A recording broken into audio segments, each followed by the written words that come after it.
Can I ask you, like, quickly, Yes. how was it to direct for the first time your words? I really appreciate this question. You know, this is my first movie, and I thought that it would all feel very foreign, that it would all feel like very brand new territory. But I was really grateful to discover that it felt more familiar than it felt foreign, because I come from the theater space as a playwright. And I'm really grateful that in theater, the playwright is deeply respected. So in theater, when I write a play, the actors know that they are meant to be word perfect. The director knows that their job is to capture my vision as I originally intended it. And so in rehearsals for a play, the director has no problem. If an actor asks a question, the director has no problem turning directly to you, the playwright, and saying, yes, why is she wearing blue? Sure. Why did you choose, So I guess in the theater space, I was used to being the person that was kind of the keeper of the story, if that makes sense. And I, then moving into more of the cinematic landscape, I thought it would just be a completely different dragon to slay. And I'm really grateful to have discovered that as a writer and as a director in the film space is very similar to being a playwright in the theater space. That at the end of the day, it is your vision for the story that everyone is seeking to capture. Yeah. And so when I was talking to my production designer, we were talking lights, we're talking costume, even blocking the scene, Mm-hmm. I realized that every single creative experience I had had in my career up to that point had led me here and had gifted me the tools that I needed, not only to do it, but to do it with a lot of confidence. Yeah, sure. And so I would say to any aspiring filmmakers out there, don't be afraid to utilize the theater space as a training ground, especially if you're a writer and a director. Wow. It's a great way to mount your work, to really listen to your words. Because as a playwright, I would sit for hundreds, if not thousands of hours of rehearsal, and my job was just to really listen and to make sure that every word was exactly as I wanted it to be. And if there was a word I didn't like, I would jump right in and be like, actually, let's change that, let's do it, Yes. And we did that a little on. So actually, let's try it this way. It was incredible. It felt like theater. We were just also shooting it. Yeah, thank you so much, and for the advice also. I have to ask you, how was it to work with Dakota and Sean, and what did you focus on? Because it is a very delicate and honest movie, which creates a very delicate and honest space in time, not just in the space. So what did you focus on? I'm really grateful to them. Again, coming from the theater space, I am very precious with the words and with the work, and especially a conversation like this. Every word really matters, and every word was really chosen for a reason. And so they were very precious about the script. They're word perfect in the movie. They're delivering the play as written, basically. So I'm very grateful to them for that.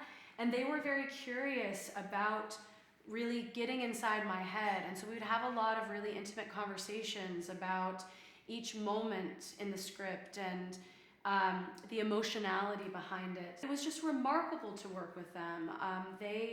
I find them both to be masters of their craft. So then we could just play. Okay. I almost felt like I wrote the script. The script almost felt like a sandbox. And it was almost an invitation to get in the sandbox and let's build little sandcastles together. That's nice. It was a lot of fun, and this is a very indie movie, so we didn't have a studio breathing down our neck. We could just we all were making the same movie, and we could all trust each other, and we could all capture the movie that we all felt in our bones together. Sure. So let me wrap it all in one last question. Yes. Because I've been in New York on November for the first time in my life. And for us, I believe that the taxi is like a symbol of New York. Yes. And a symbol of a busy life.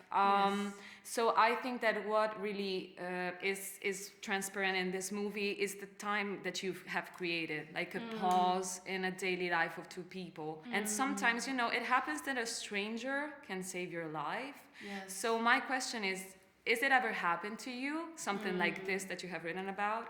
And why do you think a stranger can sometimes save you more than people that are your daily life and your daily basis? And can it really happen? And one last question to close it all. What really Clark brings home from this experience? And what would you like us spectators to bring back home from a movie like this? Strangers can invite a feeling of non-judgment in a way that the people around us, the things that we say, are then going to continue to kind of hover over us and linger because we're going to see that person again. There's something about the fact that a stranger, you're never going to see them again. They have no preconceived notion as to who you are.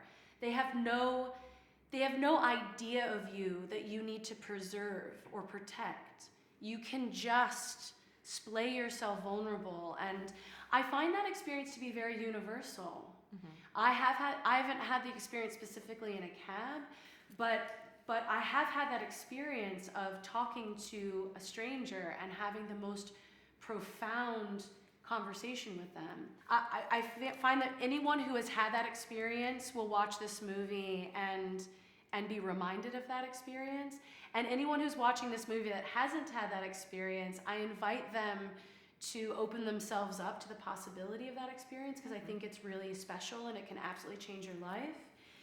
And then beyond that, I do think that what Clark takes away, but for Clark, you know, so he changes her life, but she changes his life too. I think that he's going to talk about the women in his life, either from his past, present, and future. I think he will talk about women differently. Okay. I think that she has brought out a softness in him that has always existed. I think there's a very tender little boy underneath, but I think he was born to a place and time that he was told and taught, this is how men behave, this is how they talk about women, and this is how you fill the space. And I just wonder if she has kind of broken down a wall and a barrier that he's had. And I hope that he might not be afraid to show up to the world with a little bit more of that tenderness and that vulnerability. I think it's always been there, but I don't think he's ever really allowed it to come out. Yeah, and I think in this movie it's really clear that they become more aware of not the world but themselves at the end of this movie, That's which is right. a very delicate thing. So thank you very much. Thank you for the movie. I really appreciate it.